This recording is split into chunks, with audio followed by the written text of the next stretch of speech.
Hi, welcome to another episode of MCC Connects, the program that connects you to Middlesex Community College. I'm Mary Jo Griffin. Joining me now is Executive Director of Public Affairs, Patrick Cook. And last year, Patrick, you were here with me because you had authored your first book, and it was the 40th anniversary book of Middlesex Community College. And this year, right there, you authored a book near and dear to my heart, Sully, The Words, Wit, and Wisdom of Paul Sullivan, my husband and former radio talk show host, former Lowell Sun columnist, former instructor, adjunct professor at Middlesex Community College, dad, husband, wonderful man. World problem solver. World problem solver. And it was to commemorate the 5th year of his passing. So this is just going to be a little conversation because you were the author of it. What's interesting is people would say, how is Patrick the author if it's a collection of columns that Paul Sullivan wrote for the Lowell Sun? So answer that question. What we need to do is we need to frame those columns. As you're aware, but the viewers may not be aware, we had to take a look at 17 years worth of his columns that he wrote for the Lowell Sun. And once we took those columns, we had to kind of read through each of them and kind of develop the themes on where this book could fall in terms of chapters. And then we sorted them into these piles that would fall under certain umbrellas, like an all-encompassing thing, if there were columns about Lowell, or if there were columns about politics, things like that. And we had to split them up into those columns. Once we did that, there was no way we were going to reproduce 1,700 pages of a book. If we did, it was going to look like the prop you have to your right there. It would have to be that big because it was just too many. So we had to whittle it down to a manageable number of about 100 of them.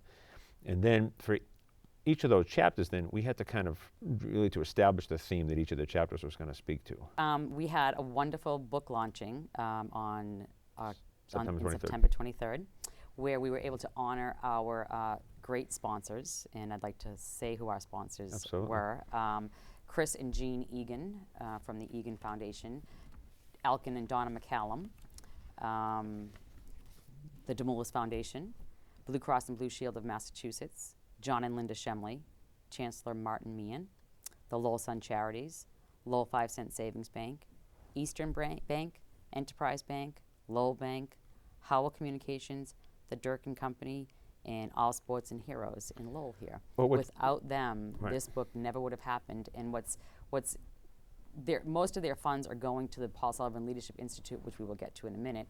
But the sale of the books are going to a new scholarship. That's what was tremendous about this. The fact that we had that kind of support from our friends out there in the community allowed us to cover the costs and the production of this book, but it also helped endow the Leadership Institute named for Paul at the college moving forward. But what Paul's family had asked for specifically was to use this to launch a new scholarship in Paul's name at the college. So because of that, we announced it at the book launch, and literally every single penny that's made from proceeds of this book go directly to that scholarship fund. So it's a tremendous benefit for us to be able to have that. So it's not like the college is making extra money. It's all going directly into a scholarship to help Middlesex students. And as you know, it's not just the Middlesex students who were at the top of the GPA, because that's not where Paul would have been. But he was trying to find students from within the mix who maybe just needed somebody to take an investment in them and help them along. Paul and the family. I think you and I both realized in doing this book that at the beginning of his writing, when all else failed, he wrote about his family. With one exception. What? As we looked over those years of columns, I mean, in the early years, he wrote quite a bit about his children's trips to the dentist or to get a haircut or to the beach or to swimming lessons. And yet for 17 years worth of columns, I never once found a column about you.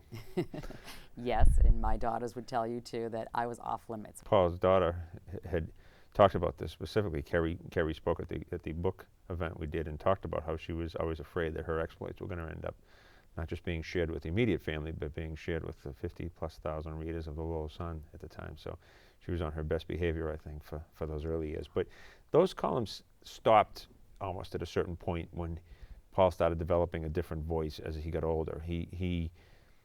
The columns about the family's exploits really were very heavy on the front end for the first 4 to 6 years, maybe.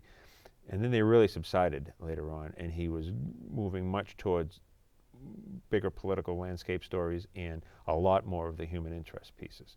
And the special causes that people would ask him for some help with getting attention for a charity golf tournament or a fundraiser that was going to be happening this weekend. He did quite a number of those in the later years.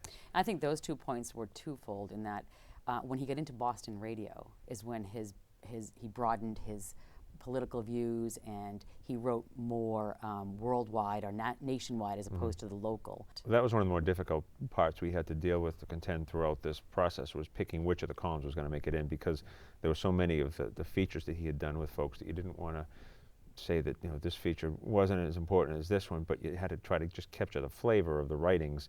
And that was a real ordeal of going through the keep and don't use pile, because it was, you didn't want to offend anybody, because they would think, oh, why didn't they use this particular column? But it was just really tough to try to capture everything. And so we tried to really kind of use things that summed up a pretty good theme of it.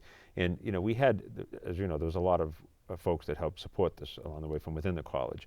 We had, a tremendous, one of our faculty members, Gene Hammond, did a lot of the graphic layout, and Jennifer Aradia did a lot of the design and the colorings and the different setups. Well, I do know he used to like to tell the story that when Kendall Wallace, the now chairman of the Lowell Sun, offered him a job back in the early 1990s, Paul said, okay, but I can't start for 3 weeks.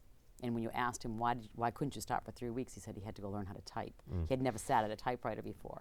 One of the things we talked about in the book, which was really an eye-opener for me, was the whole maturation process of Paul, not just as a writer, not just as a political pundit, but as the voice that he became. And again, if you look at them in the earlier stages, it was very raw Sully. It was really not just a copy, but yeah, it was kind of just, he'd throw things up against the wall to see what would stick. And he only developed his voice over a period of, really over 15 plus years of kind of establishing what he could do and how powerful he could use that voice to be on, especially on the political landscape. How many books have we sold?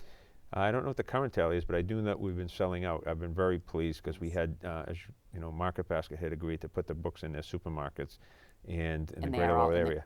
And they've been selling through those, so we're going to do a refeed on those things as well. We have them in our downtown, the Middlesex bookstore on Middle Street. We sold out there. We've done a restocking there. We have them in our Bedford campus as well. But most of the sales have been generated online. We created a site at the college. It's www.middlesex.edu/Sully. And if you go to that, you'll be able to purchase the book online, we've been getting book sales from other states, from Maryland, from South Carolina, from New York, because they found out, we figured out pretty early that electronically was going to be the way that people would hear about this. So we have it on different websites. WCAP has it on their website. The Lowell Sun has it on their website. And a lot of our partners are helping to link the website from their website, so that people can go there, they can purchase the book, they can make a donation directly to the scholarship fund if they want, or they can make a donation to the Leadership Institute as well. So there's 3 different giving options, but hopefully they'll buy the book and they'll get a kick out of it. I think it's a great gift to give someone for the holidays, for a birthday, because it's historical of Lowell, it's historical of the country.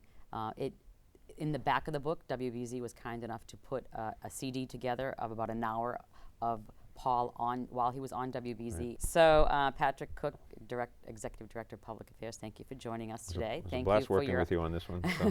You scared me. We survived it. We survived This was not an easy project. It was too close to my heart. It was too emotional for me, and you kept me, on an even keel. And you loved that deadline mode of being back in the newsroom. That's right. But I hope everyone will pick up a copy, because it's our job now to get this coffee table book on everyone's coffee table in the region. We'll start with this one right here. Start with this one right here. You'll see it on this table from now on. Sully, The Words, Wit, and Wisdom of Paul Sullivan.